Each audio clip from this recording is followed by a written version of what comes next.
നമ്മൾ തൃശ്ശൂർക്കാരുടെ മനസ്സ് കീഴടക്കിയ ഒരു കളക്ടർ ഉണ്ടല്ലേ, നമ്മുടെ സ്വന്തം അർജുൻ പാണ്ഡ്യൻ IAS. അദ്ദേഹമാണ് നമ്മുടെ കൂടെ കൂടുന്നത് പൂരവിശേഷങ്ങളുമായിട്ട്. Hello sir.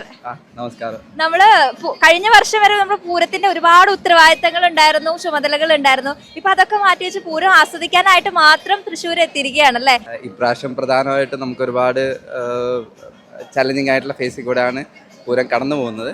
അപ്പോൾ ഞാനിപ്പോൾ ട്രാൻസ്ഫർ പോയപ്പോഴത്തേക്ക് എല്ലാവരോടും പറഞ്ഞിട്ടുണ്ടായിരുന്നു പൂരത്തിന് വരുമ്പം എല്ലാവരെയും കാണാമെന്നുള്ളത്. കാരണം ട്രാൻസ്ഫർ ആയപ്പോഴത്തേക്ക് അധികം പേരോട് പറയാനുള്ള സമയം കിട്ടിയിട്ടില്ലായിരുന്നു. അപ്പോൾ പൂരത്തിന് വരുമ്പോൾ കാണാമെന്നുള്ളതാണ് പറഞ്ഞിട്ട് പോയത്. ഇപ്രാവശ്യം വരാൻ സാധിച്ചു. പിന്നെ പ്രധാനമായിട്ട് ആഘോഷമല്ല, എല്ലാവരും ഒന്ന് കണ്ടിട്ട് പോകാമെന്നാണ് ഈ ഒരു പൂരത്തിന് ഞാൻ എത്തിയത്. കാസർഗോഡ് പോയെങ്കിലും മനസ്സിപ്പോഴും തൃശ്ശൂർക്കാരുടെ കൂടെ ഉണ്ടല്ലേ?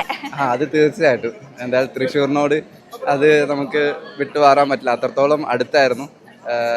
ഒരുപാട് മിസ്സുണ്ട്. പക്ഷെ ഒഫീഷ്യലിൻ്റെ ഭാഗമായിട്ട് നമ്മൾ പല സ്ഥലത്ത് വർക്ക് ചെയ്യേണ്ടി വരും. പക്ഷേ തൃശ്ശൂർ എപ്പോഴും ഒരു നാട് പോലെ തന്നെ ആയിപ്പോയി. നമ്മള് കഴിഞ്ഞ വർഷത്തെ പൂരം വളരെ ഗംഭീരമായിട്ട് നമ്മൾ ഒരുമിച്ച് ഇവിടെ ആഘോഷിച്ചിട്ടുണ്ടായിരുന്നു. സാർ ഇവിടെ വന്നപ്പോൾ തന്നെ ഒരുപാട് പേരാണ് നമ്മുടെ ചുറ്റും കൂടിയിട്ടുള്ളത്. ആ ഒരു സാറിനെ കണ്ടൊരു സന്തോഷം എല്ലാവർക്കും ഉണ്ടല്ലേ? അല്ല, എനിക്കും സന്തോഷമുണ്ട്. ഇവിടുത്തെ തൃശ്ശൂരിലെ വൈബ് എന്ന് പറഞ്ഞാൽ അത് പ്രത്യേകം തന്നെയാണ്. തൃശ്ശൂരിൻ്റെ ആ വൈബ് തൃശ്ശൂരിൽ മാത്രമേ കിട്ടുള്ളൂ, വേറെ എവിടെയും കിട്ടില്ല. അത് ഇവിടുത്തെ പ്രത്യേകത തന്നെയാണ്. ഇവിടുത്തെ ആൾക്കാരുടെ, ഇവിടുത്തെ കൾച്ചറിൻ്റെ, സ്ഥലത്തിൻ്റെ എല്ലാം കൂടെ പ്രത്യേകത തന്നെയാണ്. അപ്പോൾ അതുകൊണ്ട് തന്നെ ഞാൻ കാസർഗോഡ് പോയിട്ടുണ്ടെങ്കിൽ ഒരുപാട് മിസ് ചെയ്യുന്നുണ്ട് തൃശ്ശൂരിനെ. പിന്നെ കാസർഗോഡ് ആകുമ്പോഴത്തേക്ക് തുടക്കത്തിലൊരു ഇതുണ്ടായിരുന്നു, പിന്നെ അവിടെ അഡ്ജസ്റ്റ് ചെയ്തു. പിന്നെ എന്തായാലും പൂരത്തിന് വരാൻ സാധിച്ചു. ഇന്ന് ഞായറാഴ്ചയാണ്, അപ്പോൾ പെർമിഷൻ എടുത്തിട്ടുണ്ടായിരുന്നു, മുന്നേ തന്നെ പെർമിഷൻ എടുത്തിട്ടുണ്ടായിരുന്നു വരുമെന്നുള്ളത്. അപ്പോൾ ഇങ്ങനെ വരാനും സാധിച്ചു. എല്ലാവരും കണ്ടതിൽ സന്തോഷം. പിന്നെ ചൂടിനെ കുറിച്ചുകൂടെ ചോദിക്കട്ടെ. നല്ല ചൂടുള്ള സമയമാണല്ലോ, അപ്പോൾ അതിൻ്റെതായിട്ടുള്ള ഒരു ബുദ്ധിമുട്ടൊക്കെ ഫേസ് ചെയ്യുന്നുണ്ടോ? ചൂട് കൂടിയത്? ചൂട് ഇപ്രാവശ്യം നമുക്ക് നോക്കുകയാണെങ്കിൽ എല്ലാ സ്ഥലത്തും നല്ല ചൂടുണ്ട്. അപ്പം പ്രിക്കോഷൻസ് എടുക്കേണ്ടതായിട്ടുണ്ട്. അത് എല്ലായിടത്തും ആ നിർദ്ദേശങ്ങളുണ്ട്. എല്ലാവരും നല്ലോണം വെള്ളം കുടിക്കാമെന്നുള്ളതാണ്.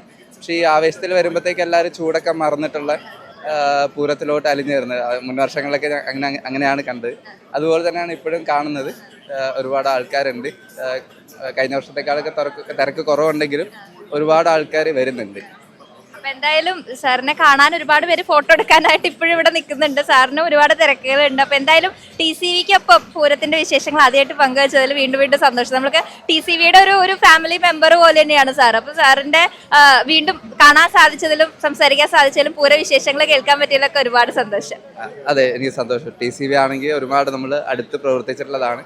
ഇപ്പൊ വന്നപ്പോഴും നോക്കിയിട്ട് ആദ്യം തന്നെ വന്നിട്ട് ജനങ്ങളുമായിട്ട് പങ്കുവയ്ക്കാനുള്ള കാര്യങ്ങൾ ചോദിച്ചതിലും സന്തോഷം. എന്തായാലും താങ്ക് യു. എല്ലാവരും കാണാം.